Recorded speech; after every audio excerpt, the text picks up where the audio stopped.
right, so Cole, welcome back again. It's the Millennium Era good to this be back. time. Yeah, it's great. So, how you been?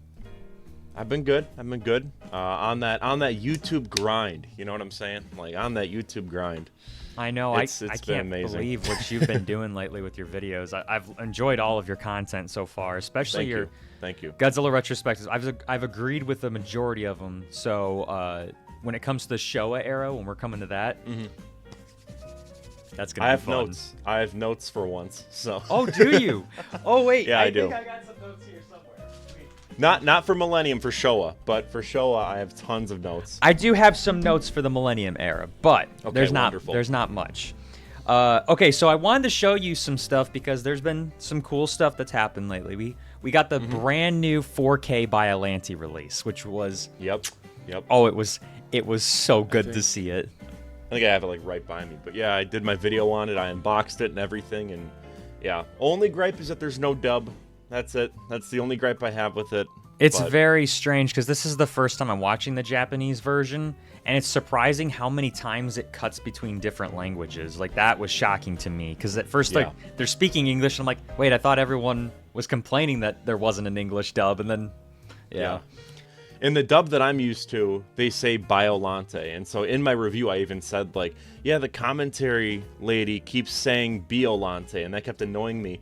And then people in the comments were like, no, it's the Japanese version, they say Biollante. I had no clue. So then when I actually, like, watched it paying attention, not in, like, you know, like, focused on the physical media and everything, I'm like, oh, yeah, they do say Biollante. To me, that's bizarre. I'll still say Biollante. That's how Godzilla Unleashed said it, but... You know, Yeah. on the Wii. Yeah, with the one guy's voice, is like Biollante. Biollante. Okay, so I had some cool stuff to show you. All right, so I'm excited. I went to the Comic-Con, and there was this guy selling a bunch of overpriced figures. He said he attended G-Fest, but so I got a giant Mothra larva plush, and if you see, there's a zipper right here. Yeah. And so at first I'm thinking, oh, this is like it transforms into Mothra or something. Oh my word. It's actually a blanket.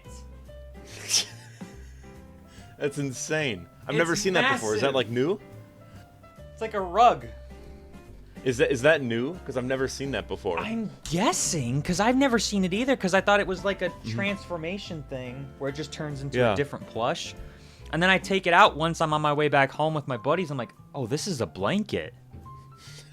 So it was kind of cool. I also did get my childhood Oh yeah. you told me about Godzilla this. figures. Yeah. This is the Pack of Destruction. I have, over time, lost several of my figures when it comes to this set. Right now, all I have is Destroyer, the small version of Destroyer, Mothra, and then Gigan and Manda, but Gigan's missing his bandsaw. But this was just really cool. I got it for a good price. Yeah. It was awesome to see that for sale. Yeah. I went on an eBay binge as well. I'll show you what I got really quick. Oh no. I've always wanted this figure, and it was the Gigan upgraded, and so with, like, you know, the chainsaws and everything. And there were sellers that were selling this for about like $35, and I was kind of like, yeah, I guess that's the best I'm gonna get. But then I found an auction where they threw in the Godzilla 2004 figure. Oh, movie nice. Monster series. And I was like, I mean, I already have like kind of a crappy old Bandai one from way back in the day, and the tail's barely on, so I'm like, I'll throw in $40, and no one bid on it, so I somehow won. I had no clue. I found out like 7 days later that I won. So That's the Final Wars Gigan, right? yes, it is. Yep, Okay. yeah. I've always wanted the chainsaw one as a kid, and so when this came out, I'm like, I gotta get my hands on it. I'm glad I didn't buy the one at the Comic-Con because there was a guy selling it, but he was wanting like $150. I was like, what? Yeah, no But, way. Yeah. He had a bunch of those like other ones that were like different colors, like pink Hedorah, like Oh yeah. I don't know what they Yeah. were, but they were kind of cool. But he was wanting like Yeah. $150 a figure. I was like, dude, come on. Like, normal person can't afford this, man. One more thing that I got wasn't my own purchase. Long story short, I've told this on stream before, but my buddies and we all did fantasy football, which, by the way, I won the league this year. So hey, I did too! I won my league! Yeah, let's go. So I made a trade with my buddy. I was inebriated, we'll put it that way. And he said, I want DeAndre Hopkins. And I said, okay, but you need to give me a Godzilla action figure in return for this trade. And he said, all right, which one? And I said, I want the gold -1 figure from the Oscars. And so he had to like import it. It was this whole fiasco. DeAndre Hopkins barely did anything for him because it was like the first week he got traded to the Chiefs. I was gonna say. So, yeah, it was not a good trade for him by any means, and he was out like $40 getting me this thing. That is so cool that you got that way. It's the greatest fantasy football trade in human history. Yeah, some would say, that's for sure. Man. All right, so to kind of get back to what we're doing, for those not aware, we're going through every single Godzilla era slowly by slowly, and we are working our way backwards. I don't know why we decided to do this way. I think because we started with the MonsterVerse, and I'm like, let's just do this for funsies. Yeah, and yeah. Here we are. So now we're in the Millennium Era, which starts from 1999 to 2004. So there's 5 movies, and I guess 6 if you want to count Always Sunset on 3rd Street too. But let's get started. Godzilla 2000, man. What do you think about this one? Yeah, so my introduction to this movie was Godzilla Unleashed on the Wii, because that was the model of Godzilla that they used, and that was my first real experience with anything Japanese Godzilla in my life. And so I always loved the design. Well, you got to remember, that came out in 2007, so I was like 5 years old. Wow. So, and my parents got me that for Christmas, not really thinking, because we got a Wii that year, you know, and then it was like, here's a bunch of Wii games, and Unleashed was just one of them. But so I always loved the Godzilla 2000 design, with the purple spines and everything. I just thought that was just so sick as a kid.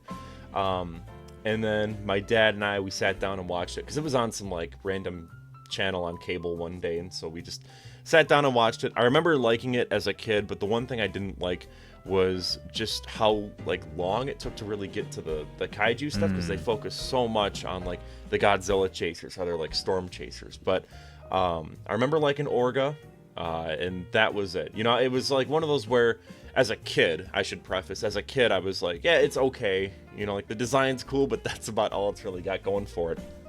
Upon revisiting it, I think that this is one of the most progressive Godzilla movies in terms of technology. They really embraced using different techniques for filmmaking. Like, for example, there's the green screen shot that everyone rips on, where the helicopter's flying away from him and he's just kind of like walking in place. But in retrospect, though, I think that's genuinely impressive for a franchise as old as Godzilla, that they're still working on having new technology, new filming techniques, even in, 1999, almost 2000. And Orga is completely CGI, that first kind of saucer form, that shows up. And I think, if my memory is correct, that's the first fully CGI Godzilla monster. Yeah, in that specific form. When he's like transforming, Regenerator Yes. G1, when they call him that. And then this is the first time too when they have Godzilla be CGI, right? For one shot. It's like one shot. He's swimming. Yeah, he's swimming. It doesn't look that good, but it's still, like you were saying, it's impressive for the time. Yeah. It's definitely one of those movies where you have to watch it you have to know the mind, like the I guess the background of everything, knowing that it was made in response to Godzilla 98, because they wanted Godzilla to not have the legacy of being, a tuna-eating, irradiated iguana that's killed by one missile. I knew that tuna head wasn't up to much. It's a fast turnaround that this movie had for its production. And the fact that it looks as good as it does, especially in the miniature shots. Like we talk about how bad some of the CGI stuff looks, but so much of the miniature work is downright, it's impressive. It's so well done. Yeah. For me, this is one of my top 5, easily. I love this movie to death. This is one that I grew up on, VHS. I remember it very distinctly. The artwork on the VHS cover or the DVD cover was...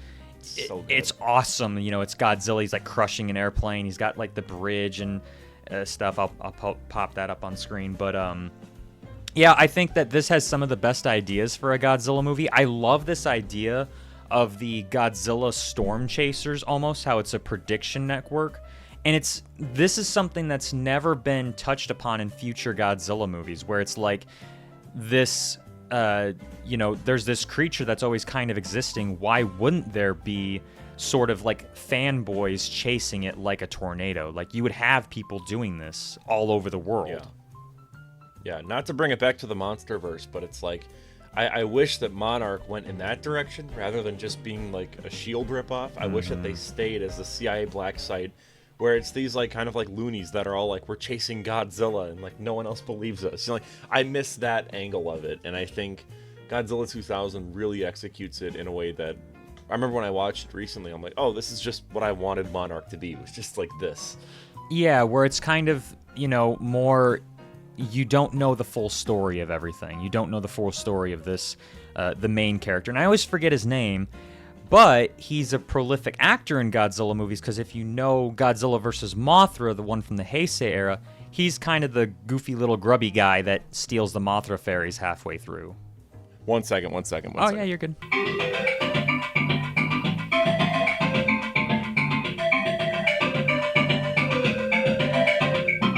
This is not staged in any way.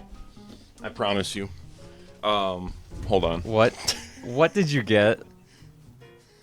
I got a knock at my door, and my dad slid this under the door. I'm going to ask you to please blur this, but I'll try to show it to the best of my ability. It says Firewood Media TV on it. I got this in the mail. Buddy's opening up one fan sec. letters on my channel. That's crazy. Oh, no. This is not a fan letter. I did a short film, a Kaiju one, and I won. Oh, no award for way. it. That's right. And so I'm unboxing it right here on your channel. So there we go. That is awesome, dude. Congratulations. I'm hanging that up later today. Okay. Sorry about that. Does it say it says what? Kaiju cinematography? Oh, sorry. Yeah, it says Yeah, show it off, dude. Kaiju Oscar Awards 2025, Best Cinematography, Restricted Zone, Firewood Media, and then it's Kaijuzilla who did this whole kind of awards thing. So yeah, really cool. Awesome. Really cool. Congratulations. Hang this up. I swear that was not staged. Literally, that you were talking, I heard the knock, and I'm like, we just Okay. got a letter. wonder who it's from. Woo! Oh, All right, man. sorry about that. No, it's all cool. No, I just love Godzilla 2000. I think that the story and the characters are really good. This is one that I always like to really recommend to people if they are coming from some of the more serious Godzilla movies, because this is one that in the Millennium Era is a bit all over the place, if you want my honest opinion, because they're all pretty serious for the most part, but I would say that Godzilla 2000 is the most serious. Even something like GMK does have severe goofy moments, like you think of like Baragon getting hit and he goes flying, like there's that moment.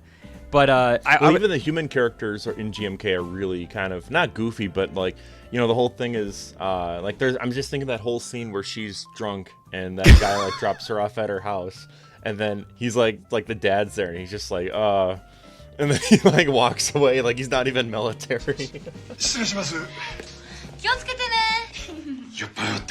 or like the smoker guy that's like constantly peeling his hair back. Yep. I would say that Godzilla 2000 is the one that you can definitely go for. The problem is, I think, for a lot of people, is that if the characters in the story isn't working for you, there's not a lot of Godzilla scenes in this movie, sadly. Right. Yeah.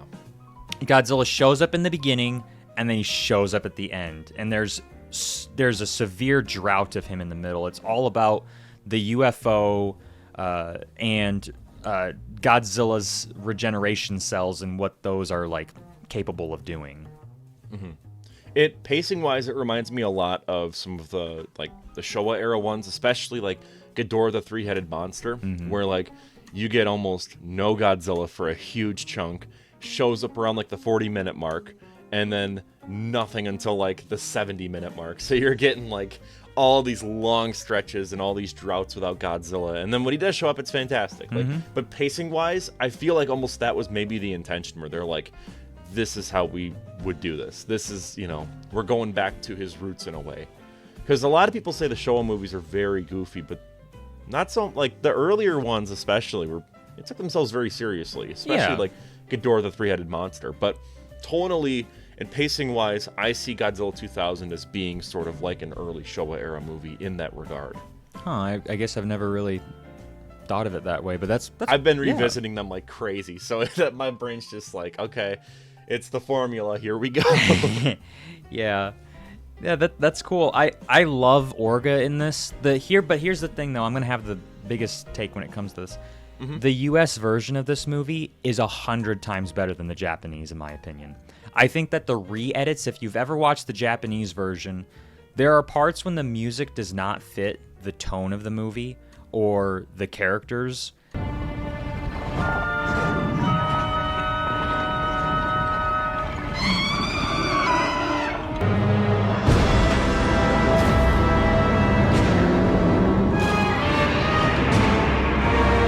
Same thing for Orga's voice. If you know the original, Orga has this very high-pitched squeal in the Japanese version, while in the US version, it's this very low moaning, groaning sound. And the orchestra is completely redone in the US version. But they chose like the right moments to use the Godzilla theme, in my opinion. The Japanese version, I just don't think really did that great of a job doing it, in my opinion.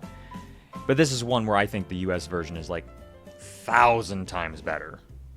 Yeah, I'm really only familiar with the English version. I think I watched the Japanese version like once, and it was like way back in quarantine. So for me, it was like, that feels like 20 years ago. You know what I mean? Like, it's one of those where I do love the English version, and I think it would almost be bizarre seeing the Japanese version then in that context, knowing that there's so many changes. Because that's one thing where, in my retrospectives, I always talk about the English versions, the international versions, because those are the ones that I grew up watching. And so it feels like a disservice to not mention them, to not mention the voice actors. And so for a lot of these movies, though, like, I've only seen the English version, which sounds like heresy for a Godzilla fan, but it's just because that's all I ever had access to. Like, a lot of the time, they would just throw the Japanese audio track over, the English version on the DVDs, and then that would be all you get. So it's mainly for that reason. But with 2000, like, I remember the dub being significantly better than the older ones.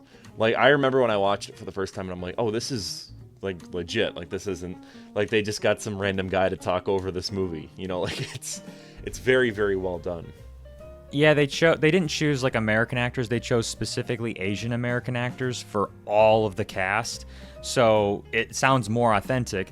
But I just think that like the decisions that the American version made with the re-edits, I think it's a lot more of a snappier film too in the American version. They trim out some of the scenes that are just a bit too long, in my opinion. But overall, I love this movie. I think this is when you started to see a lot of Godzilla's scale be accurately represented, because, going back and watching a lot of the Heisei era, or even the Showa era, there's parts when they would try to show scale, but it'd be like a shadow of maybe Ghidorah or Rodan going over something. But it looks goofy for the effect, but yeah. It was for the time. This is the first time you truly feel Godzilla's size, besides maybe the TriStar version of Godzilla. I think about like when the Godzilla Prediction Network are in the tunnel and they go out to the bridge and Godzilla's face is looming and the whole car is his mouth. Same thing when he stomps and it's his foot that comes down on the car almost. There's a lot of great moments when the guy is on his motorbike and he's like zooming on the beach and there's the Godzilla footprints that he's kind of stepping into. I like all of these moments, and it's the first time you really feel the size of Godzilla. Yeah, there's that one shot, by the way, where Godzilla's face is like coming through like the mist or whatever. I remember that was on every DVD for like all the trailers back in the day, where it was like coming soon to own on DVD, and it's like that was like the shot. That shot is just in my brain because it's like every time I'd go to watch like Godzilla versus Ghidorah, that would play right before. Or like Tokyo S.O.S. Oh yeah, that I think that movie made up most of the trailer, honestly. But yeah, no, Godzilla 2000, I love that movie. It's going to be one that I really want to go deep into when it comes time to watch it for my retrospective and like take extensive notes, because it really is a movie that was made in response to another movie. And I find those movies to be fascinating. Like, say what you want about the Disney Star Wars trilogy. Every single one, it's arguably more interesting when you consider the behind-the-scenes stuff. Like, that's more interesting than the movies themselves, because it's like Force Awakens is a response to the prequels. Last Jedi is a response to Force Awakens, and then The Rise of Skywalker is a response to Last Jedi. And Godzilla 2000 is a response to Godzilla 98, and how that film, you could say, poorly treated Godzilla. You know, I find that to just be really interesting to consider when watching it, because it's like, it isn't vindictive. You know, like you would think like, oh, we're going to have a scene where he blows up New York, you know, and like, you know, like it never really goes in that direction. If anything, it's more reverential towards Godzilla, while also going like it's like that bit from The Simpsons where he like slaps him on the head. He goes, "That's how you make a Godzilla movie." Like that's literally what it was. And I don't know. I love it for that reason alone. I think it's hilarious, and that I'm just picturing the director seeing Godzilla 98 and just being like, like, I'm gonna prove them wrong, and he did. Well, the director of this was the guy who killed Godzilla Yes. versus Destroyer, Yes. and Mothra, and like I think like maybe Super Mechagodzilla. Yeah, because he did a lot of the later Heisei ones for sure. Because it was like mainly two directors, I think. Maybe. Yeah, I'm not sure. I'd have to do a deep dive. I don't know any of the directors. Like I know Jun Fukuda, I know Ishiro Honda, and like, but like when it gets to like the Heisei era and like Millennium, I'm kind of just like even some of the actors I'm like iffy on. Like I remember going to G-Fest a while back. There was like Godzilla Jeopardy, and like there's a whole section about the actors, and I remember thinking That's like, hard. if that was me, there's no way. Like I know like the big names, but like beyond that, like there were questions where it was like, who played the main protagonist inventor guy in Godzilla vs. Megalon, and there was a guy that knew it, and I was just like, dude, how? Like that's crazy. I mean, I know like what other movies they appeared in. Like that guy was in Terror of Mechagodzilla. Yeah. But I couldn't tell you the directors or the actors either. Yeah. I just know a few of them. Like I know the guy who directed GMK was the guy who directed the Gamera trilogy. That's very well known. But I'm like you too. Yeah. It's not that big of a deal. Yeah. I know the monsters, I know the movies, and I know the plot. That's all I got Exactly. for you. That's all we need. That's all we need. Yep. We're having fun. Yep. But okay, so Godzilla 2000, it's in my personal top 5. Now we come to Godzilla vs. Megaguirus, which I feel has been getting some shade thrown at it recently. Yeah. I don't know why. I think there's a lot as to why that's happening. For starters, I think it's kind of confusing when they call it Godzilla 2000. It came out in 1999. You know, it's like a car, you know, that comes out. It's like, oh, it's the 2026 model, and it's like, no, it's not. But I think, you know, because then a lot of people know, oh, well, GMK. You know, like GMK came out in 2001. So as a result, I think Godzilla vs. Megaguirus gets pushed to the side. On top of that, too, GMK is widely considered as a masterpiece by Godzilla fans. And Godzilla 2000, I think, is very well regarded by Godzilla fans. So it's kind of stuck in the middle of, like, coming out between these two very, very good movies. And it's fine. Like, I think that's probably the best way to put it with Godzilla vs. Megaguirus. It's one of those where I was literally thinking about this in the shower today. I'm like, you know, I hate when Godzilla fights bugs in movies because it's just not that entertaining. Like, I love Godzilla or Mothra vs. Godzilla. I love that movie, but I love it not for the reason that he's fighting a giant moth. Like, that is, in my opinion, the worst part of the movie. I love the characters. I love the giant egg plot. I love everything about that. I think it's so fun. The worst part is when he's fighting Mothra. And I feel that's the same way, like my least favorite Heisei movie is Godzilla vs. Mothra Battle for Earth. And my least favorite of the Millennium one is Godzilla vs. Megaguirus. There's just something about him fighting a giant bug that's flying. I can't stand it. It's just not as engaging as there being a monster of his stature that he's actually battling. I don't know. It's just something about my monkey brain where I'm just like, ooh, I want to see him wrestle another monster. There's just, I don't know what it is. That's me personally, but I think it's for all those reasons. And the fact that, like, Megaguirus just doesn't really get any love by Toho. You know, like, they just put a figure out, like, a couple years back, and that was it.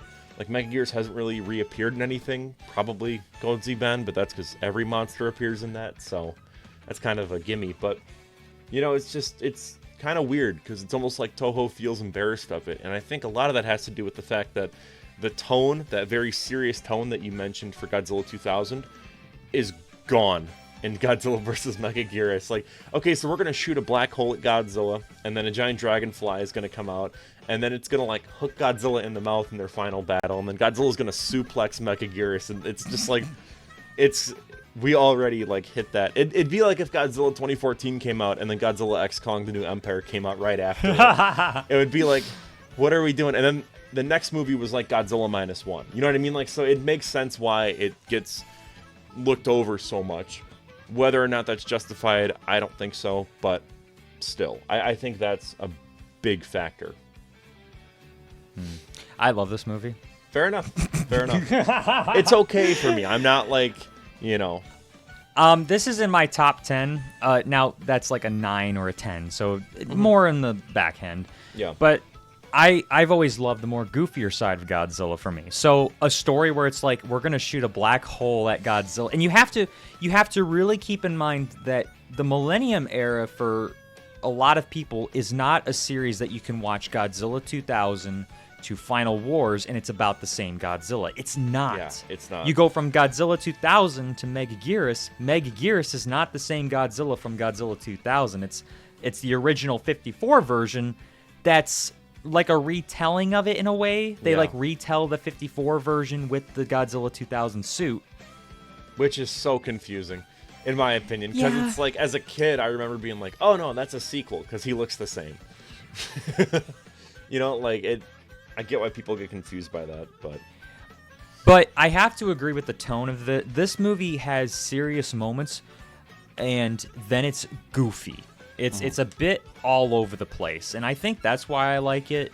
It's a hard one to recommend to new fans. It's one that you have to, like, kind of pedal around and then come back to, because there's violent moments. Like, this has some of the most violent Godzilla moments. Like, you think about the part when the Meganula is attacking people. Like, that scared me so much as a kid. How it, like, incinerates people and eats them in very, very violent ways, even for a PG movie.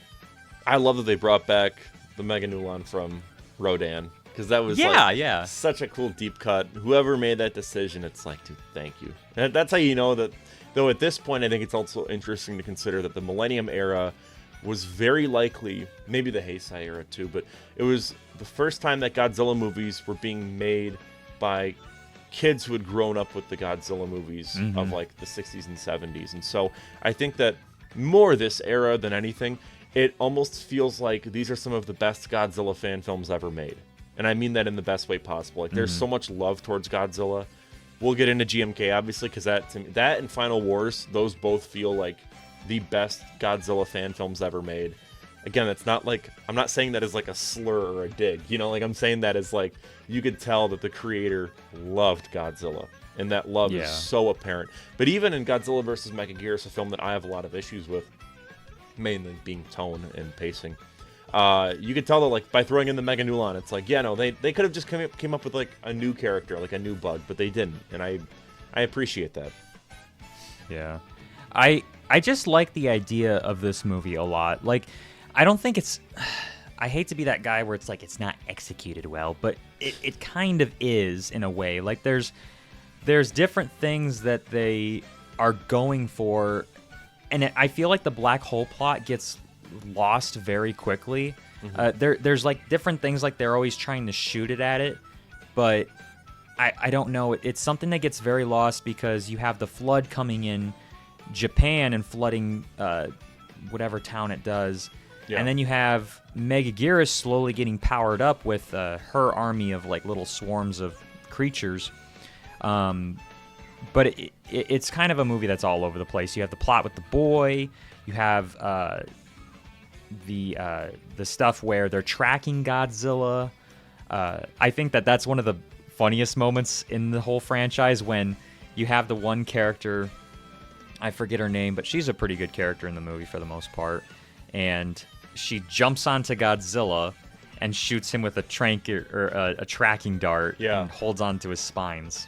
I think that's one of the few times where a character has ever like touched Godzilla.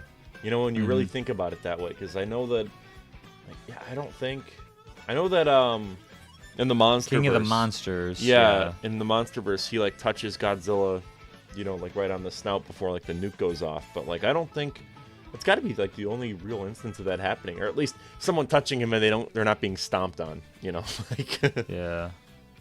Yeah, I'd have to really think about that if there was one in the show or the Heisei era that came close, but I don't think so. Yeah, no. But I like this one. It's one that I can easily shrug off, but it's in my top 10. It's one that I kind of grew up with.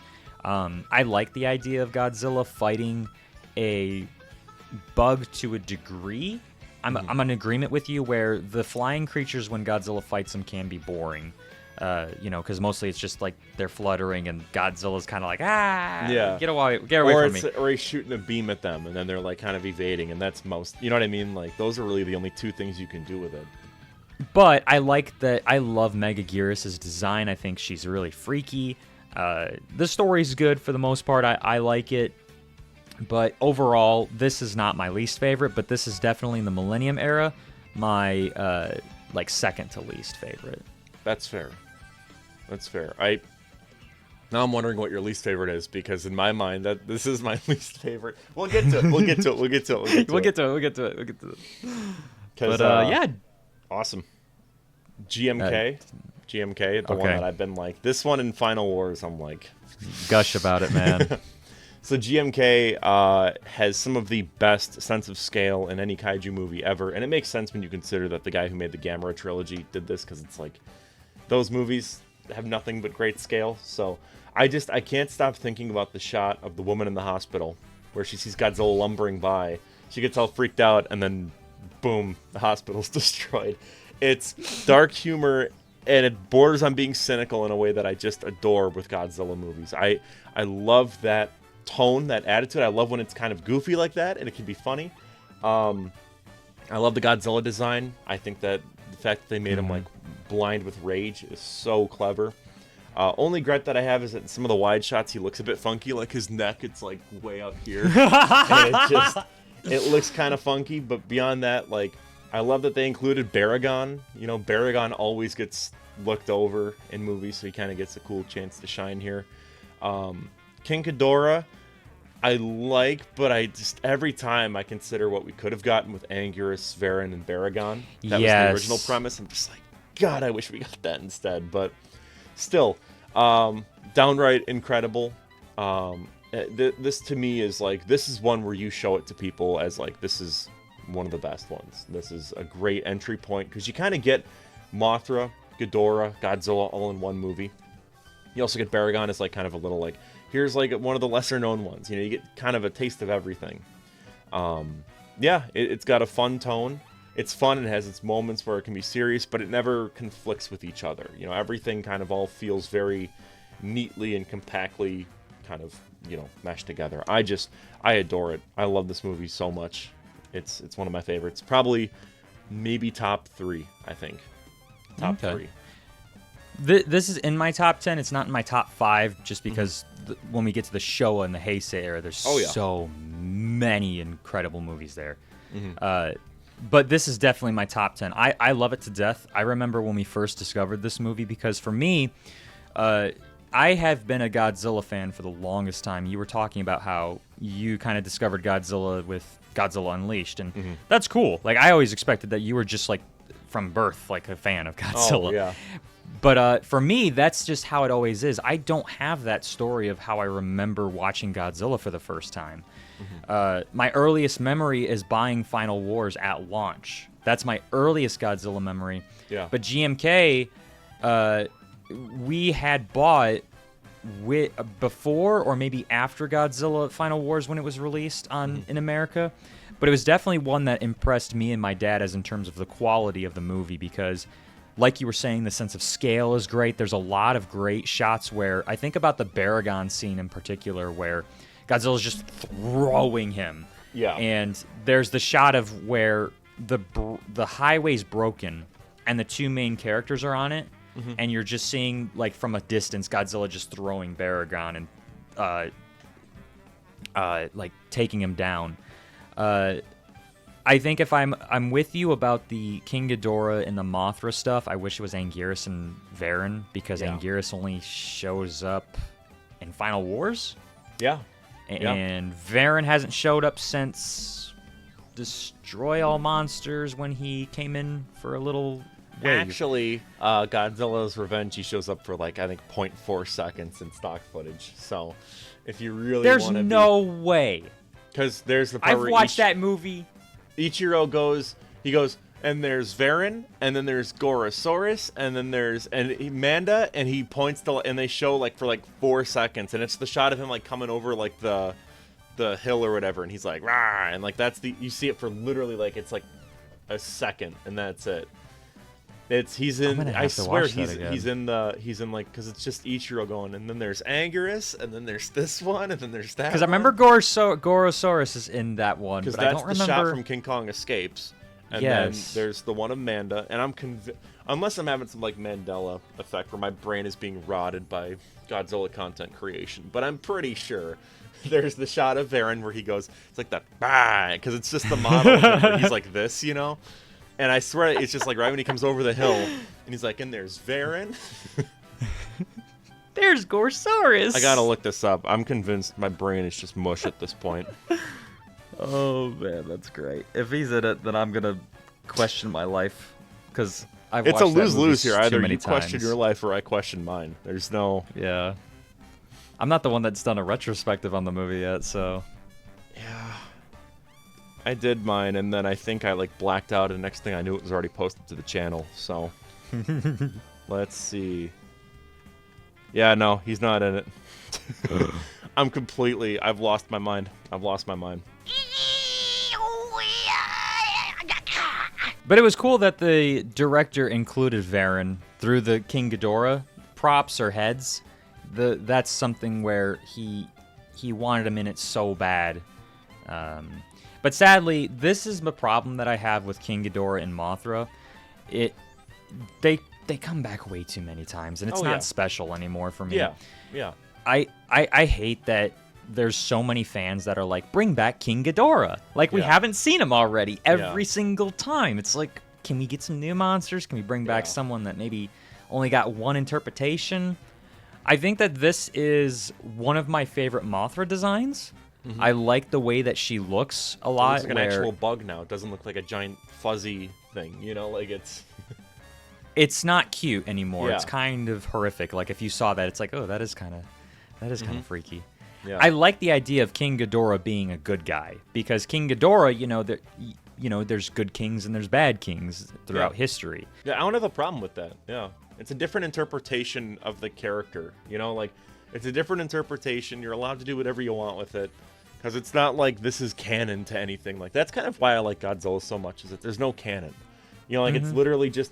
I mean, yeah, you could argue that, like, the Heisei stuff, it's all canon to each other. But what I'm getting at is, like, they could make, like, a trilogy of movies that are completely their own thing, and it wouldn't have anything to do with any of the previous movies. They could go as balls to the walls they want, and it wouldn't have any effect. Like, you could just ignore those if you don't like them. You could love them if that's, you know what I mean? Like, I think that's why I like Godzilla so much. It isn't like Star Wars, where every little spin-off movie has to be canon. They need to follow the exact same continuity. Like, we can't have an evil Luke Skywalker, you know what I mean? Like, we can't, because that's not... Whereas if it was like the Godzilla thing, we could do one-off things like that, you know? I think that's why it's appealing to hear so many different opinions about Godzilla movies as well. You do have the people that are pretty much beat for beat, they say the exact same thing as the other person. But I think that's why it's appealing to me, at least, to listen to a lot of people. It's appealing to listen to you talk about Godzilla, is because we're all so different with our tastes for the movies. You said Godzilla vs. Hedorah is your favorite Godzilla movie. Yep. That is in my top 5, but for me, it's Biollante. Yeah. Biolante's my favorite. So I think that's why Godzilla is really cool, too. Like, there's just so many different things that have to do with Godzilla. Yeah. I think about this a lot, too, because it's one of the longest-running franchises. Another franchise that's equally as long-running, I think, maybe it's a little bit younger, but James Bond. You know, like, you don't really get the same kind of, like, fan response as Godzilla with James Bond. You know, it's kind of like, I don't see, like, these massive tier lists for James Bond. You know what I mean? Like, because there's so many movies, but they're all virtually, I wouldn't say the same, but, you know, like, I don't know. I think it's interesting because Godzilla is so different from every other franchise that's out there right now. You know, like, all the long-running ones. Wow. I can't talk today. But it's just fascinating, I think, with just how varied the franchise is. And this is one of those key examples where we can have a character like King Ghidorah that's good. You know, like, imagine a Batman story where Joker's just a good guy. And it's just like, the movie just goes, this is how it is. I mean, like, yes, there's comic storylines where he's a good guy, but, like, still, like, if a movie did that, it would be insane. But for Godzilla, it's kind of like, yeah, it's just how it is. You know, just accept it. That's how this movie is. I love GMK. I just want to reiterate that, even though it's not in my top 5. But I'm in agreement. This is probably, if I want to be honest, maybe my 3rd favorite Godzilla design. I love the white eyeballs. I thought it was weird at first when I was a kid because it's like, oh, are they trying to make it where it looks like the original 54 Godzilla? Yeah. But then you get older and, you know, I was probably like 5 or 4 when I first saw this movie, but you know, you get older and it's like, oh, Godzilla is the representation of dead soldiers, you know, getting revenge on Japan. It's like, this is interesting. Yeah, it's one of those where you almost think, God, imagine if Toho let him make more Godzilla movies, you know, instead of, I mean, I love the Kiryu movies, but it's also just like, I wish that they would have just given Shusuke Kaneko, right? Yeah, the director. He directed Gamera. Yeah. He directed Gamera. I just wish that they would have given it to him and just been like, go crazy for the rest of the Millennium Era. We're giving you the keys to the kingdom, man. Because, like, just... Why didn't they? Because I know this is kind of when... Because Godzilla movies always have, like, they start off great at the box office, and then each one has a less return. But this one was, like, included with some Hamtaro movie, I think, in Japanese theaters. But, like, why didn't they? It did decent, I thought. I don't know. I wonder if it was just creative differences because he wanted Varen and Anguirus so bad, and they wouldn't let him. And I think...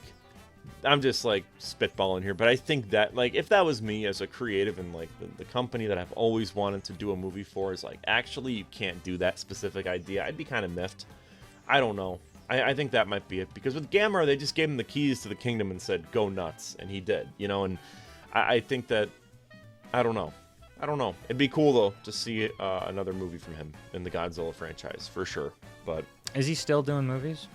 I heard yes. I think...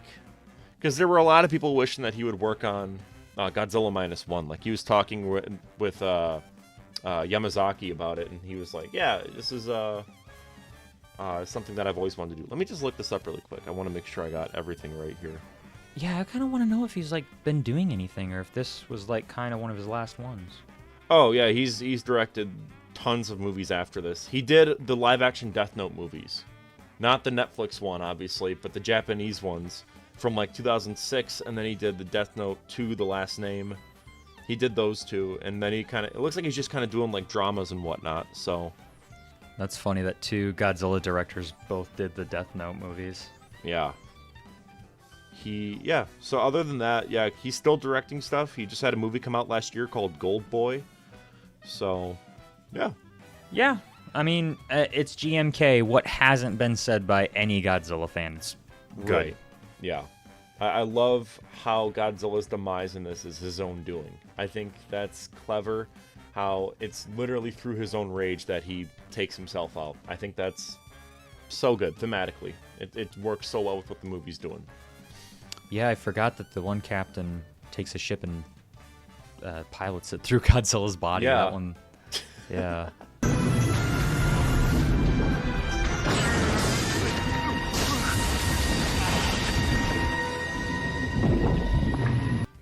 This one's a bit weird when I think about when I actually sit down and think about it. It's like, all right, he's the souls of 1,000 dead Japanese soldiers. There's monsters that are guardians. And then, yeah, okay. All right. It's out there, but I love it for that reason. Yeah.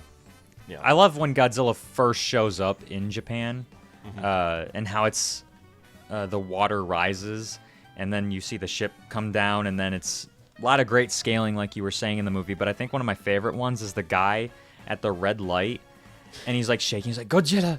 And then all of a sudden, Godzilla comes into frame, and every single step that he does, the camera's shaking, and you see like the lights shaking too. Like, I love that little layers of detail that you never really saw before.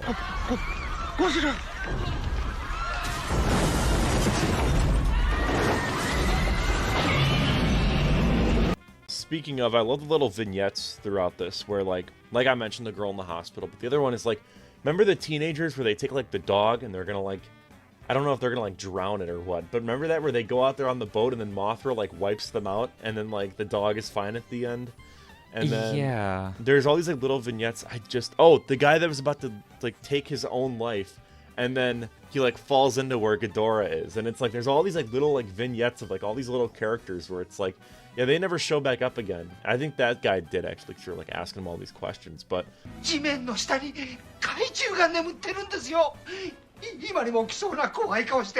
I like that storytelling technique because it doesn't hold the film down to, okay, we're gonna have Mothra show up, but we have to have our protagonist be there for some inexplicable reason. Like, it just says, here's Mothra showing up, we're gonna just give you almost like this like short film for like a good like 5 minutes with these random characters that don't really matter, and that's it. And I like how the movie does things like that. It's clever, I think. This is another one of those Godzilla movies that scared me when I was a kid. While Megaguirus had the one moment that scared me, I was never really scared of Godzilla, but this is the one that actually like kind of freaked me out, because when you think about when Ghidorah first gets revealed and it's all in the ice and stuff like that, that's kind of a scary moment when you're younger. I think too about when Baragon first comes in and he's like hidden in the dirt, like that's kind of freaky for a younger viewer. What else was the moment that really got me when I was a kid? Oh, the old man always scared me. Oh, I don't know why. The guy was a creepy old man, and then like when remember they're shooting in like the woods. I never can remember or understand what the scene was saying, but they have the camera and they're like whipping around, and all of a sudden they're like, it's not there anymore, and then like the music gets really freaky. Yeah, that scene really scared me too when I was a kid. Was that when they're like doing a documentary about some like and then like someone like throws a rock in the water and then like no. No, is it later? Okay. It's the one when they're in like the misty woods, and it's just the three main characters, not the TV crew, and it's just the one guy with the handheld camera, and then he's like, oh, see, it was just right there, and then like the music gets kind of freaky. あれ消えてる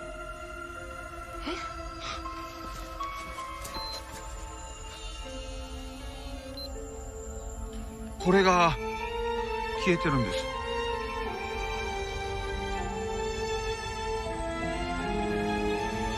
I love that scene though, where they throw the rock in the water, and then the guys are like, "You said you would do a real documentary. Like, what is this?" And they're just like, "What's no, that? It is the it monster." Is a real... It's so good.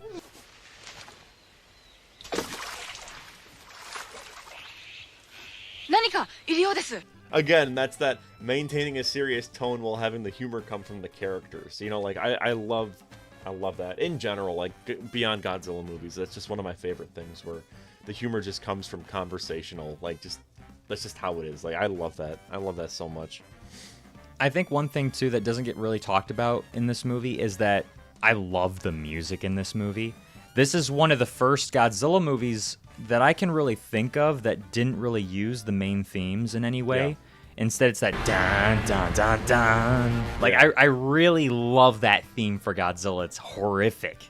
Yeah, in general, I like when they don't spam the Ifukube theme. Like there are a lot of movies in the franchise where it's just like, oh, he's showing up, quick, play it. You know, like that's just how it feels sometimes. So I like when they try something new and they come up with an original theme for the character. I don't know. By default, it's like, great, you did something new. I love the Ifukube theme, but it's like, just save it for a cool moment, like in Godzilla -1, you know, where they play it right as the battleships start to move. Like, that's cool, but don't spam it every time he shows up. Yeah, like I think about this one, like some of my favorite Godzilla scores, besides the Ifukube ones, for me at least, are I like Shin Godzilla's, the Persecution of the Masses, and the Who Will Know, I think is what it's called. Yep. But this is another one where it's like, okay, they're not main Godzilla themes, but these are some of the best soundtracks in a Godzilla movie, the GMK ones. My favorite, you might disagree, I don't know, is Godzilla Final Wars when it comes to soundtracks. I adore the sound. Okay, yes. Thank God. I'm like, dude, the Keith Emerson soundtrack is like, oh my word. When it comes to Final Wars, you will have no issue with me. Okay, I will well, because promise you you said right there. you said that it was like I was worried that you don't like Final Wars, and I was gonna say Final Wars is my second favorite Godzilla movie thank of all God. time. Okay, we're cool. It's my second favorite. 'Cause when No, you said actually, that Megaguirus was like your second least favorite. I'm thinking like, please don't say Final Wars, or we're gonna have a bad time. no, my least favorite is actually the next one, the Godzilla against Mechagodzilla, or Godzilla X Mechagodzilla. Fair. It's one of those where I like it, but the more I think about it, the more I'm like, I think I just like the premise of Kiryu, and I like Tokyo S.O.S. more. Like, I feel like that's kind of where my brain is. Like, it feels like, I don't know how big of a Harry Potter fan you are, but like Deathly Hallows Part 1 versus Part 2, it's like Part 2 is like, I love that movie, but Part 1, you just feel like you're just like waiting for stuff to happen, because you kind of are. Like, it's just like, just get to the point already. And I feel like that's kind of Godzilla X Mechagodzilla, or against Mechagodzilla, where it's like, okay, these are really cool concepts, but it doesn't really come to full fruition until Tokyo S.O.S. That movie really feels like what Godzilla X Mechagodzilla should have been. I don't know. Yeah, for me, this is a movie that feels very cheap, and I don't know why. For me, the lighting is so bad. A lot of the comp shots are bad, too. Like, of Godzilla in the distance, it looks borderline like something from the 70s. Like, whenever Kiryu is... I don't know what it is, because Tokyo S.O.S. does not have this problem. But every single Godzilla scene looks like it was shot on the soundstage. Like, I have never had an issue where it's like Godzilla's, doing his thing with a monster. I've never actually thought oh, that looks like it's on a stage, or it looks cheap. Everything about this movie, in my opinion, looks cheap. And I don't know what it is for me. Like, the lighting is off. I think when Kiryu goes rogue the first time, cool, but it looks cheap. Yeah. Like, it looks cheap. Same thing for the ending. I think that a lot of it's a little too goofy because it's serious for the most part, but then all of a sudden the girl's like, I'm gonna kick your butt, Godzilla, and then Kiryu does somersaults, and it's really bad CGI, and then there's a moment where the music's victorious and Kiryu's punching Godzilla really fast. I don't know. Okay, I can't remember. Is it this movie or Tokyo S.O.S. where it says sayonara on the screen on the inside? It's it's Kiryu talking. That is Tokyo S.O.S. It's Tokyo S.O.S. Okay, I always hated that. We'll get to that when we get to it. Or unless you just want to talk about both these at the same time. I guess we can. They're both you both need them. This is the only movie in the Millennium Era where it's you watch one, then you have to watch the next to understand kind of what's going on. Like a two-parter kind of thing. But I love Kiryu as a monster. I think that it's so wild to take the bones of the original Godzilla, build Mechagodzilla around it. That's genius. It also justifies the name, I think, Mechagodzilla. Before it was it's a robot version of Godzilla that kind of looks like him, but now it's no, this is literally a cyborg version of the character, which I love. I love that. I will say, though, in Tokyo S.O.S., I think that version is much better. I love, it gets the shoulder cannons, right? Is that in because they have purple shoulder cannons at first, then they lose them. I forget how exactly, but they lose them near the end of the battle. And then in the Tokyo S.O.S. one, they have more of these silver cannons that kind of match his color scheme. Yeah. Kind of funny. One thing I want to bring up, Godzilla against Mechagodzilla has a cameo from Hideki Matsui, who is a baseball player for the Yankees. And as a kid, I was a Brewers fan and a Yankees fan, and today's opening day they're playing each other, so I'm kind of happy. But Hideki Matsui I always loved as a kid because his nickname was Godzilla. So oh yes, I remember hearing about this. So they brought him on to do to have a cameo in the movie, and so that's right when he's like, I can't remember if he like hits because like a kid like throws a ball when he's not supposed to, so he hits it, and then Mechagodzilla kind of flies over in the distance, and so that's like his little cameo in the movie. I always loved that as a kid because he was one of my favorite players, so I got to mention that. But was that in against or Tokyo? Against Mechagodzilla, yeah. Okay, I might have to watch that again. Pretty sure. But it's, again, one of those little vignettes where it just kind of shows up for a few seconds and then you never really see them ever again. But yeah, this one is weird too when you think about it, because this was the first time too when I was a kid where I found out about War of the Gargantuas, because this has got a very weird timeline where Against Mechagodzilla takes the timeline from War of the Gargantuas, the original 54 movie, and then one more weird out Space there. Amoeba. Space Amoeba. Because, is it Komodo? Whatever, the giant turtle one washes up on shore and Godzilla's S.O.S. So it's so odd that they took from those two movies in particular. And Mothra. Oh yes, because they show B footage of that one too. Yeah. And the grandpa in that is the same character from the first original Mothra movie. It's the same actor too, right? Yep. Yeah, I forgot about that. Because he kind of shows up in the first half and then he's like gone after that. Like he's just sort of like watching in like a military base. Oh yeah, because he's all bandaged up and stuff with his uncle kid. Grandpa! That's all that character ever says. Yeah, don't call me Uncle Kid. No, that character is great. I love that character so much. Where he's like fascinated by like military planes and everything, and you really get the sense that he's like a dork, but he's kind of like cool in a way where you're like, you know what? Yeah, like I'd have a beer with this dude. Like he seems cool. Like he knows what he's talking about. Yeah, like even the girls like him in the G-Force and stuff like that. I think the problem that I have with Against Mechagodzilla is I watched it after Tokyo S.O.S. and Tokyo S.O.S. is such a improvement on everything that Against Mechagodzilla did, as far as like CGI, the monster battles, the actual storyline, and Tokyo S.O.S. has the exact same story as Against Mechagodzilla, sadly. It's very much the Kiryu goes rogue, someone has to jump in and repair him or pilot him himself, and then at the end, they get shoved into the sea. So I think that's why Against Mechagodzilla is not one of my favorites. It's just very much like it's, I already know what comes after this. It's a better version of this exact movie almost.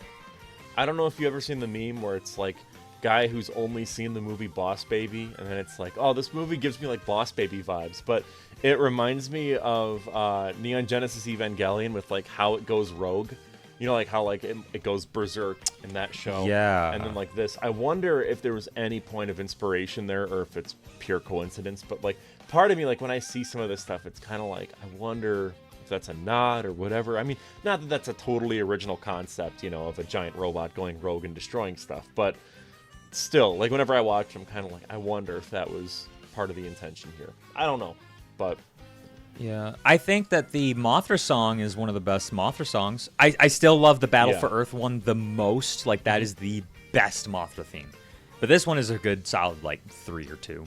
Yeah, I like Mothra in this movie. Generally, I'm not the biggest fan of Mothra. I think that like she's okay at best, but like I don't know.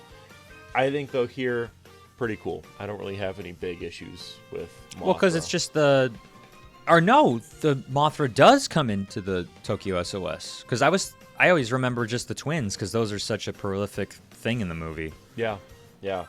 No, I love how Mothra's like, we gotta get that Godzilla skeleton back into the ocean, like now. And then the humans are like, but I don't wanna. Like that's kind of like the whole movie, and I love it for that. Like it's great. Yeah. No, I mean, Against Mechagodzilla for me is just okay. It's not one that I point to as being a good. I mean, it's a solid movie, I would say. Nothing really horrible. It's just, when you're talking about 32 movies here, and the franchise, it's hard to, especially coming after GMK. You know what I mean? Yeah. I don't know. I not my favorite in the Millennium. My least favorite. It's one of those where I think when it comes time to cover these with my retrospective, I'm just gonna do like a combo where I just talk about both, because they really do go hand in hand, like to the point where I almost feel like someone could make a re-edit, where like the movie is like this like giant like 3-hour long like magnum opus, and like you kind of cut out some of the filler, do like a fun fan edit, and it'd be arguably one of the best in the franchise then. Like you really cut down on the against Mechagodzilla stuff. I feel like, because it just that would actually be really good. Yeah, I feel like that would be the best way to go about it. Yeah. I'm I saving agree. that. I'm gonna do a video. I'm gonna make a re-edit. I'm gonna do a video talking about all the changes I made. I'm gonna do that. All right, I would watch that in a heartbeat, because it feels like you would need to for these two movies. Yeah, I remember when I got really into video editing as a like middle schooler and high schooler. I did so many fan edits of like movies. Like I love doing trailer edits. Yeah, I did one where I did Kill Bill. I did both. I just combined them both, and I made it into like one whole movie. And I did it where it was like non-linear, so that like it ends still like where Kill Bill 1 ends, but like it's all kind of like out of order, and I wonder where that file is. I want to watch that. But the problem is that none of it had subtitles. So like the part where she's like talking to like the Japanese, like the master guy, you don't know what they're saying because there's no subtitles. But I was like, I've seen the movie. I know what happens in this scene. One of my favorite things I wish I would have kept or put it somewhere, but in how in high school they give you assignments and stuff like that. Well, for us, I was one of like the only kids that would actually do stuff in the video class. Me too. So the teacher was like basically like, all right, you can have whoever you want in your group. Just go do one project a month. You can do whatever you want since you actually do stuff. So we recut and used ourselves as a trailer for Central Intelligence. And we had like a really skinny friend play The Rock and a really short friend play Kevin Hart. And we recut that trailer, so that was awesome. I wonder where that is. I was in high school. I was the only kid that did an independent study class for mass media, and so the teacher was like, do whatever you want. And so I made a short film and then a feature film, and it was just like, yeah, this is this is my thing now. It was amazing. But one more re-edit that I love. I didn't make it myself. It's The Hobbit. I think it's called like the Tolkien cut. I need to watch it. It's so good. It's obvious in some parts where it's like, yeah, this is like it's a re-edit. It's a fan edit, because they can only do so much with what they have, obviously. But for a fan edit, one of the best. Like it's the definitive version of those movies, because it cuts out all the dumb stuff that wasn't in the books. It keeps it very faithful. I love it for that reason. I'm wanting to watch that, and then like there's like an amazing or a Spider-Man 3 edit that like trims out all the junk too that I want to see. Have you ever seen the editor's cut to that movie? It's an official version. It's the editor's cut. No. It's so good. One thing I'm going to say is it does all the right changes that you would ever want. It has my favorite change in any movie. So you remember the Peter Parker dance scene, right? Yeah, everyone makes fun of it. He's like dancing and stuff. That's like still the best in there. scene in the movie. Yes, it's still in there. But the scene before it, I can't remember what it is in the theatrical version, right? But it just kind of like happens. In the editor's cut, where it's cool, is it's literally the scene before that is when Harry throws the bomb. He whips it back at his face. It blows up. The very next scene is him dancing. It's like he's literally so evil now. He's celebrating his friends, like what he thinks is. Or like his when death. they should have like had that when like he slaps Mary Jane instead of like that being the moment. Like him doing some horrific stuff and then just not caring. Yeah, the editor's cut. He literally just in his mind he killed his best friend and now he's dancing in the streets of New York. And it's like, yes, this is. I gotta perfect. watch this it's version. So good. Watch the editor's cut. It's incredible. It's so man, good. I will. Godzilla Final Wars time. Oh yes. Godzilla Final Wars. My experience with this movie is that I had only seen the Showa movies at this point because I was real young, and one of my dad's friends, his kid and I, we'd always, because we were about the same age, and so we would always play Godzilla Unleashed on the Wii, and he had Godzilla Final Wars. And I remember as a kid, my favorite thing was getting the DVD copy, flipping it around and seeing all the little, like, the trademarks. Yeah, the trademark stamps. And so I remember with Godzilla's Revenge, I was hyped to see that because it was all those monsters, and that was a letdown for me because they showed up for 4 seconds. But I remember when I got the DVD to Final Wars, he was showing it to me, and I see all the monsters on it, like Anguirus, King Caesar. I'm like, I gotta watch this. And it was I've said this before, I'll say it again, it was a religious experience. Like, literally, I felt God with me in that living room that day when I watched Godzilla Final Wars. Even today, it's one of those movies where if I put on the English dub, like, I'm reciting every line beat for beat for beat. It is so fun. It is, in my opinion, like, if we don't count, like, 54, Shin, -1, because those are all, like, the ones that are legitimately fantastic movies that are, like, Oscar, like, they should have won, whatever. But, like, my top 3, it's Godzilla vs. Ghidorah, Final Wars, and, I don't know. It doesn't matter. Those are my top 2. So anyways, but like with Final Wars, it's like, I love that movie. It is so fun with all like the mutants are so great. Don Fry is incredible. The music is amazing. That was my introduction to Sum 41. I love their usage of We Are All to Blame. But the music especially, everyone kind of rips on like the bum bum ba-dum ba-dum ba-dum. That's like the best part. I love that. People say it sounds like an old documentary theme, but I adore it. I love it. I love the my favorite musical piece though from this entire movie. It's called Motorcycle Battle. It's by Keith Emerson, and it's during that scene. And it sounds like something from like an old like snowboarding game, and like that, like those like break beats are just like, oh my word, it's so good. It's just, I mean, I could fanboy over Keith Emerson all day. I mean, like I adore his music with Emerson, Lake and Palmer, but I just like I love this movie. I love everything that it is. It is, in my opinion, the greatest Godzilla fan film ever made. Because of the fact that it literally feels like every era of Godzilla, except for Heisei for some reason, they kind of ignore that, but everything kind of just slammed in, and it's what Destroy All Monsters should have been. Like in my retrospective, I talked about how I wish it had a retro-futuristic kind of Destroy All Monsters. It's overrated as hell. And I talked about in my retrospective, like, I wish that they really just embraced the retro-futurism. And in this, they do. Like, it's totally like that, like 2000s Matrix, now it's retro-futurist, as bizarre as that sounds. It's anime as all get up. Yeah. I want to show it to, like, people who love anime and be like, yeah, this is what a great live-action anime could be. Like, this is... I mean, like, the shot of the training scene where it's... I can't think of the characters' names, but... and they like run along the walls, and they're doing like, and then they like meet in the middle, and they like kick, and they like both like, and the camera like spins around them. It's like, people say it's a rip off of the Matrix. It's better than the Matrix. It's better than the Matrix in every way in terms of that fight choreography. It's so fun because it embraces the silliness, whereas it doesn't try to be cool. Like there's so many scenes that I just love. Like the scene with Don Fry. Every scene with Don Fry is incredible. Like the part where he takes the sword, he sticks it in, and he like puts his fist up, and then he's like about to punch a woman, and then he looks at it and goes, and then he like slaps her. It's like, this is insane. Or like the part when even it's not even him in the scene, but it's, what did Captain Gordon get in trouble for? Oh, for slapping a senior officer, and it ends up being he slapped that one woman. Captain Gordon is presently in a cell for striking a superior officer. I love her. He's like, there's 2 things you don't know about Earth, kid. Me and one Godzilla. One is me, and the other is Godzilla.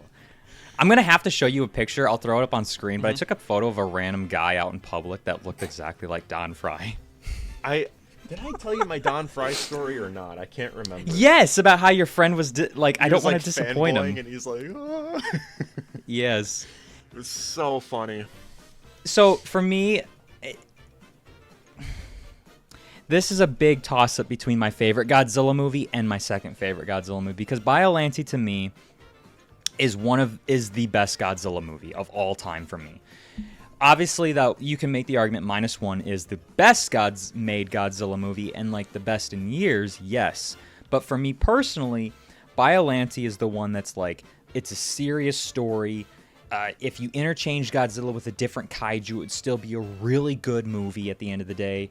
The characters are fantastic. But for me, this was the most hyped movie, and I remember everything surrounding it when I was younger. Mm-hmm. Because I had been a Godzilla fan all my life. This is the first thing I can remember as far as my life goes. Like, I know that's maybe weird to say, but like I remember being in the car seat and my dad asking me on the way home from work, because my mom and dad worked separate jobs, and so my mom would drop me off at my dad's work. He would take me home. Mom would go to work at night. And so my dad was in the car. I was in my car seat at like 3 years old, and my dad's like, all right, you've been pretty good for a while. You want to go pick up Godzilla Final Wars or a new toy? And I'd be like, well, Godzilla Final Wars, it's coming. And I remember like one of my dad's friends, because we didn't have internet growing up until about like 2013 or something like that crazy. But he sat me on his lap one time and was like, oh yeah, here is the Japanese website for Godzilla Final Wars. And I remember that's when we discovered like every single Godzilla monster is going to be in it. And there'd be like little scenes of like the destruction. Like they showed like the 2-second scene of like Rodan's feet stomping on the building and him like croning out. And that was it. But for me, this was a movie that I remember very specifically because it was a big deal. 50th anniversary of Godzilla. If you bought any Godzilla DVD during this time, right there, smack on the front, 50th anniversary release. Doesn't matter if it was Godzilla versus Mechagodzilla, Godzilla versus Hedorah, one of the Millennium Era. You bought a brand new Godzilla DVD, 50th anniversary. It was a big, momentous, special occasion. Yeah. And I remember it all. We had an FYE in my mall, and that's where we would go to get Godzilla movies. This is where we got Final Wars. Final Wars was quite literally... It was a movie I loved when I was a kid, and then I started to kind of hear what other people were thinking of, and my opinion changed on it, just because you're a kid, and you're like, oh, this is the greatest movie of all time. Yeah. And then you hear some others where it's like, oh, I didn't like it because the monsters didn't show up that long. Then you get older and you're like, okay, this is the best that the Godzilla humans have ever been, because they are so entertaining and the dialogue is so like hilarious at times. You were talking about Don Fry. You were talking about the main character. I love when he's getting introduced, like, oh, you have to be a bodyguard for this one scientist. And he's like, honestly, I couldn't be babysitting for some of these old farts. And then, like, in comes this gorgeous model of a scientist woman. And he's like, oh. And she's like, I'm not old, Yeah, I'm not a dinosaur or whatever. Honestly, sir, you know how cranky these old farts can be sometimes. I think you'll find I'm not cranky at all. Yeah, or like when he's introduced to Gigan, she's like, oh yeah, you guys are like brothers or cousins or whatever. Yeah, you so that's your great-grandpa up there, It's so good. I had watched every single Godzilla movie up to this point now. So for me, Final Wars was incredible when I was a kid, because they were showing off Space Amoeba, Varan, Destroy All Monsters footage, like in the beginning, War of the Gargantuan, and then I loved, too, how they made this a big deal. I think that was something that was severely missing from the 70th anniversary of Godzilla, where it just kind of came and went. They didn't make it a big deal. Yeah. The only thing that I can really say is that they had some releases on their website, and before -1, it said Godzilla's 70th anniversary production. Yeah. I wish they would have done what Final Wars did, where it's like, they're going to take through all the Godzilla movies in the era in the credits. I love that to death. Same thing with the end. They kind of do this big moment where it's like, here's every monster that's ever been in a Godzilla movie in the credits. I love, by the way, those end credits, how it feels like an old sitcom opening. Like they show like Hedorah, and then it's like, then they cut to like a different monster. It's so funny. It's like, where was that footage? Yeah, no, that's actually a big piece of lost media. Like, everyone is still, like, looking for those, like, the Hedorah deleted scene. Like, it's still, like, that's one thing where, I think I mentioned it in one of my videos, too, where I'm like, yeah, this is, like, it's probably never going to be found, because, like, that's just Toho. Like, they will likely never release it. You give it a 4K release, I guarantee you they'll I hope so. have something. If they did a 4K release of this movie and they're like, yeah, we're going to charge $150 for it, I'd be like, all right, let's do this. I want it so bad, too.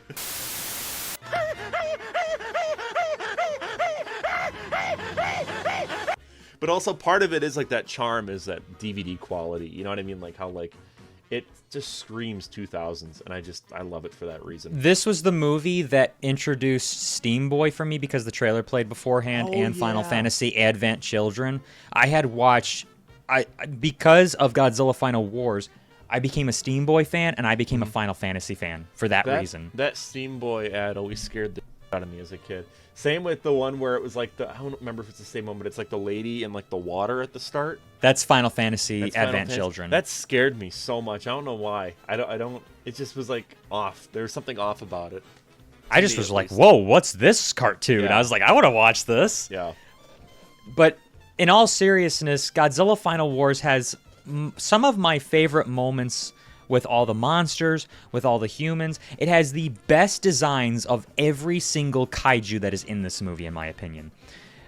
King Caesar is the best that he's ever looked in this movie. I think he looks infinitely better than Mechagodzilla. I don't disagree with Hedorah being the only exception. I do like Showa Hedorah more. I like how Hedorah looks sludgy more in this one. Fair. I'm a fanboy with Godzilla versus Hedorah, so like that movie could do no wrong in my eyes. But I'm just saying, it's in my top 5. I will tell you that. Fair enough. Hedorah is in my top 5. I do have. Oh, I do. Hold on. I do love this though. This 2004 Zilla, when he shows up, it's like, yep, this is peak cinema. I love that jab so much in the movie. It is not even funny. They scanned a toy. That's literally like, that's the meme. They scanned a toy and then we're like, okay, this is a 3D model. We're not going to touch it up anymore. Like, it's literally a scan of a toy. Yeah, I love that moment so much when you're like, oh man, like Godzilla versus Godzilla. This is going to be interesting. And then it's like, over. 2 seconds. I knew that tuna head wasn't up to much.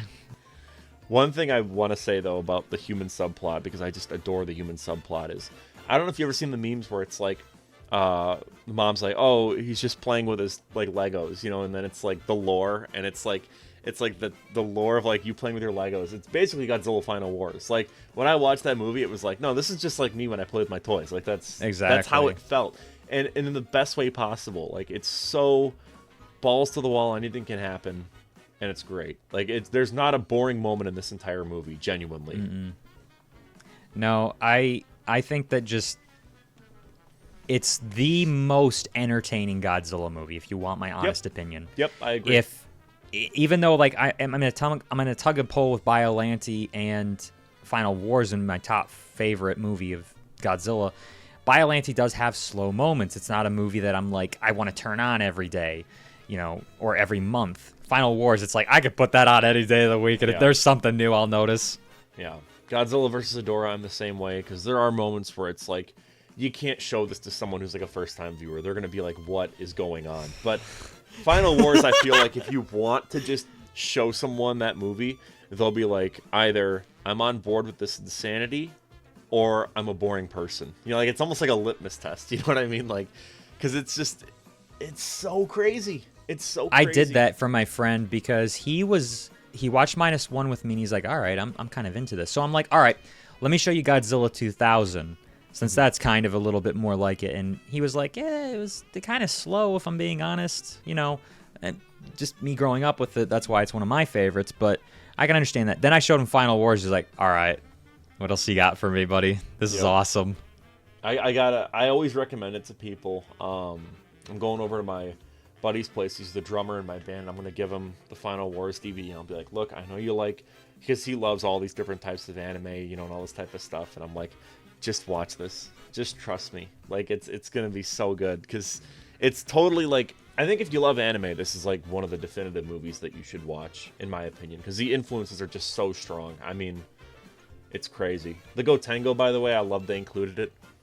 Oh, the Gotengo. I loved that there was Atragon, and I'm a little bit upset that it's like Manda was the one that got killed, but it makes sense because of Atragon and stuff like that. Yeah, makes sense. It's just one of those things where it's like, I wish we got that one fight with Godzilla or something like that. I love the shot where it's like Manda's like going like this, and it's like moving really Yes. fast, and then it goes into like his eye. It's just right away great visual storytelling because you understand what mutants can do versus humans. That like these mutants, they can like perceive time differently than like we can, and like their reflexes are higher. I love the part when they prove what mutants can do when they make him take on Ebera, because Ebera's more of a lower tier monster. I just love that moment because we're talking about the soundtrack, and all of a sudden these guys have guns that are the size of something in a Final Fantasy game where it's absurd and it's awesome, and then all of a sudden they're like, all right guys, we're gonna fry that lobster. Like that score is just like it just rips. I believe that was also Keith Emerson, if I'm not mistaken, because I know that they split up the soundtrack duties. It was like a Japanese composer who did like a fair chunk of it, and then it was Keith Emerson that did a lot of other parts. I can't really remember, and then I think there's like a third person as well, because the soundtrack I believe isn't really on streaming. I know that the Keith Emerson songs are, because he has an album called Keith Emerson at the Movies, and those are all his like soundtrack songs. But yeah, because I really wanted to hear certain tracks and they just weren't on there. But Motorcycle Battle, like if I'm on the road and that starts playing, I'm getting a speeding ticket. Like there's no way around it, man. I love that song so much. That's your Motley Crue song? Oh yeah, that's crazy. Oh yeah, I think I've used it in like videos in the past where I did like a fight scene for like a school project, and I used that specific song because I just loved it so much. A lot of people didn't like this movie because of the fights. The fights are very much like boom, boom, boom, boom, boom.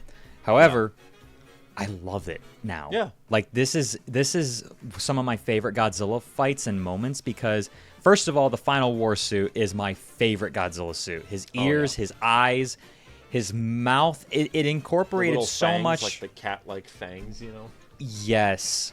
His hands, like the claws that he has on it where they're super gigantic. Yep. I love that it incorporated every single suit design since the Showa era.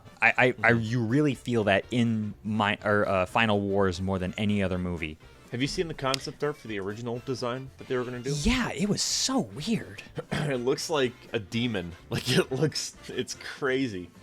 As much as I would have loved to have seen that, I just love the Final Wars design. It's so sleek. It's so like, you get the vibe that he could genuinely fight this entire roster of monsters and win, because he doesn't come off as like slow. It's perfect.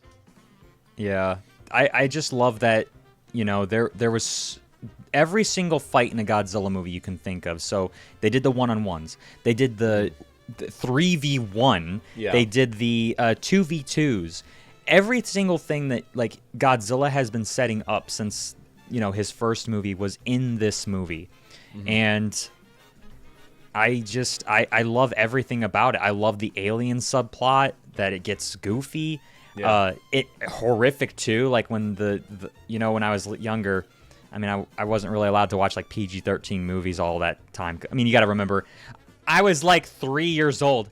I was 3 years old and I saw this. I was like, okay, like That always scared my little brother whenever we'd watch this. He'd see that. He'd like have to like leave the room. He'd get so scared.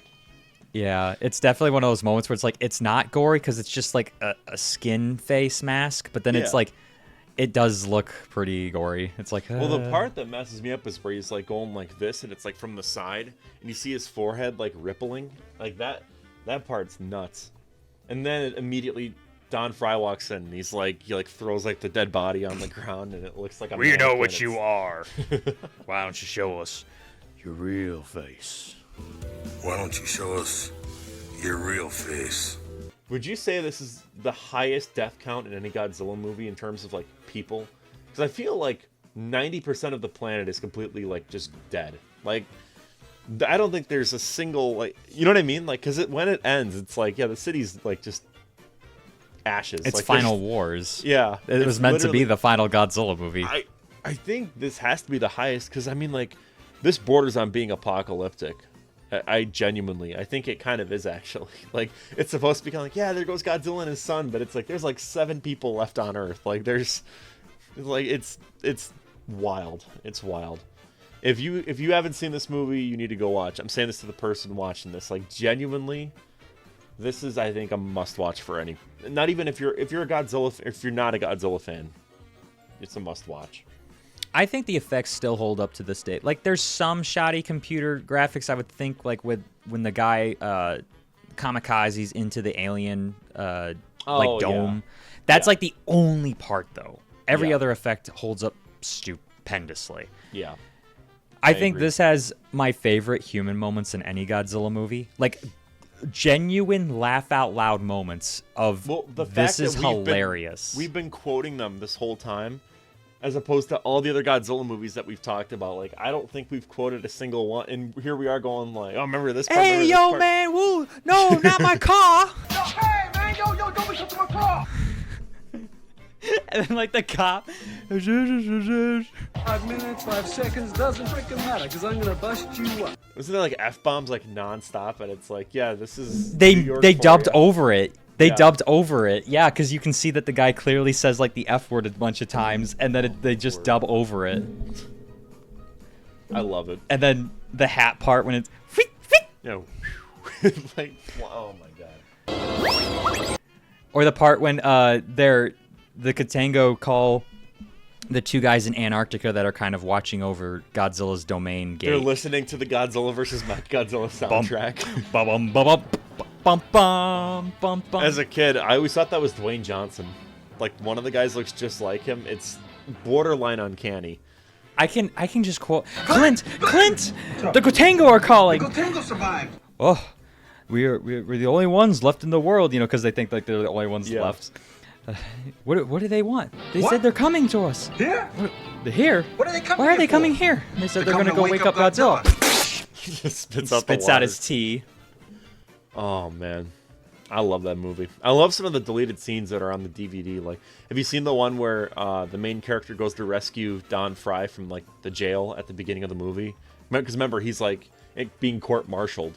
It's like so goofy. He just like sneaks in there. He like hits a switch and then he like runs past like all these guards and then he like goes in there and that's it. It's the most like pointless deleted scene, but it's so goofy at the same time. Like, it's like something from like '66 Batman. Like, I love it. I love the part when he brings in the two girls, the main character. I wish I remembered his name.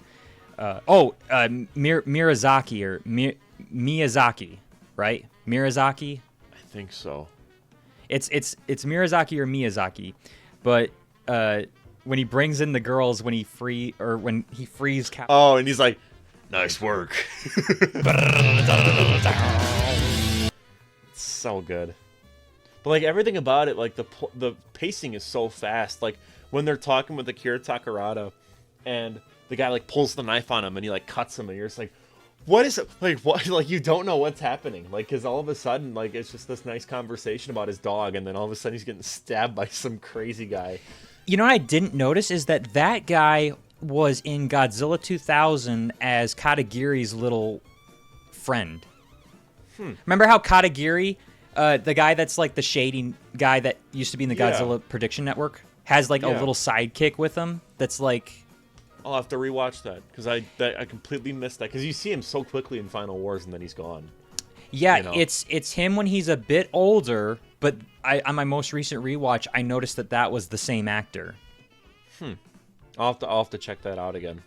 One thing I do love is how this movie gives reverence to some of its like veteran actors. You know, obviously Akira Takarada has a huge role, but also like the woman who's like, you know, Captain Gordon, you'll be court-martialed for this. Like that whole like her character is fantastic.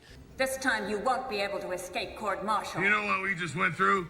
And she gets moments where she gets to like really like take out some of the aliens, you know, like when all the old timers get like the alien blasters and they're like shooting at them in the hallway. It's like this is I thought I told you to get back to the ship. They're like so dying. good. It's so good.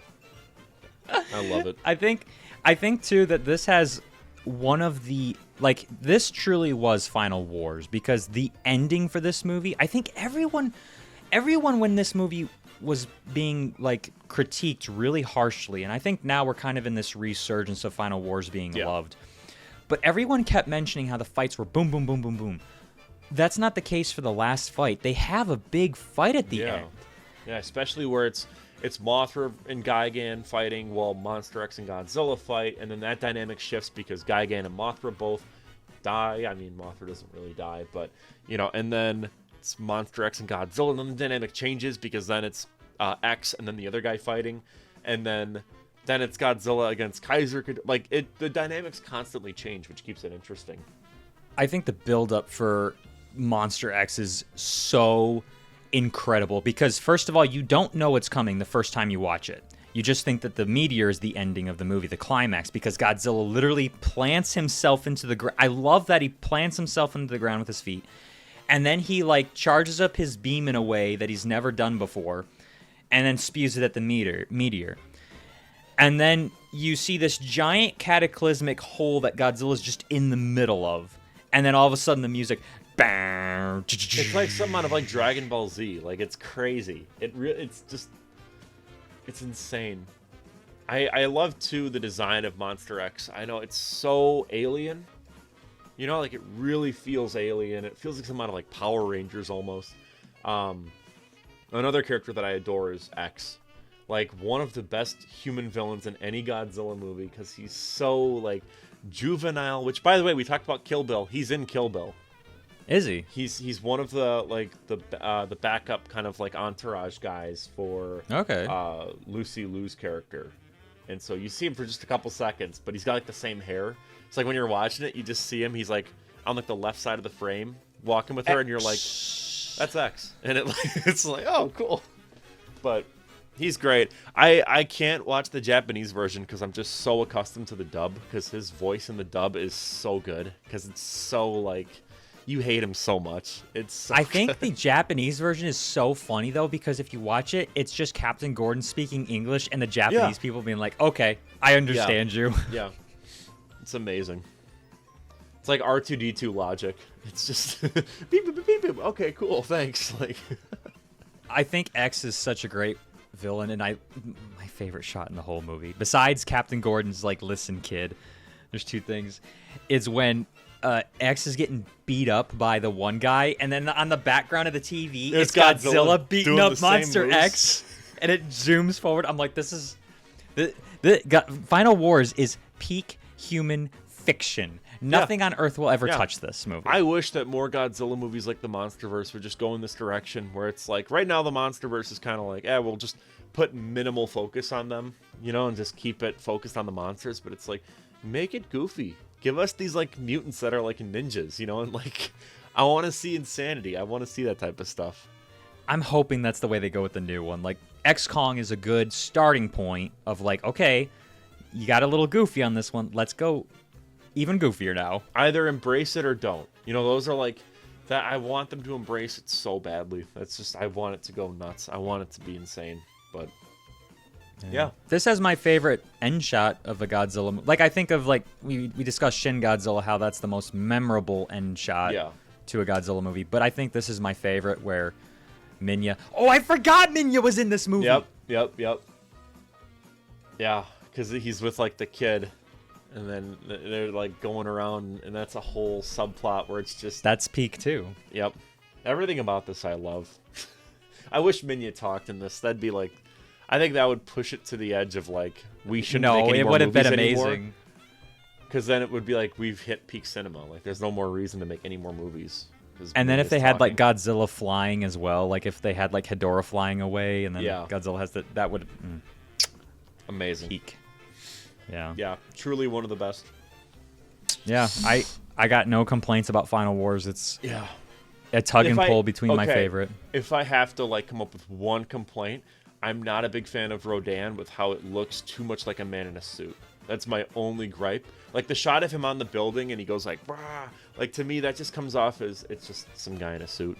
It just really. He looks good when he's flying. I like that, but a lot of the shots it's just kind of I don't know. But I like the design. But yeah. One quick thing. Yeah. I love Anguirus in this. I think this is his best design. Yep. I love that he turns into a roly-poly. Because that was in the games. Scenes. That was in Save the Earth. That was in Unleashed. And I remember when I saw that in the movie, I'm like, oh, that's where they got it from. I think I did a whole video on this, and now I'm like blanking, but I remember they got, like, someone from the video games came up with that first, because it wasn't in any of the movies before Final Wars. No, and it makes sense. It's like, yeah, that makes sense. That's something he would do. Hey, he's an armadillo. An armadillo.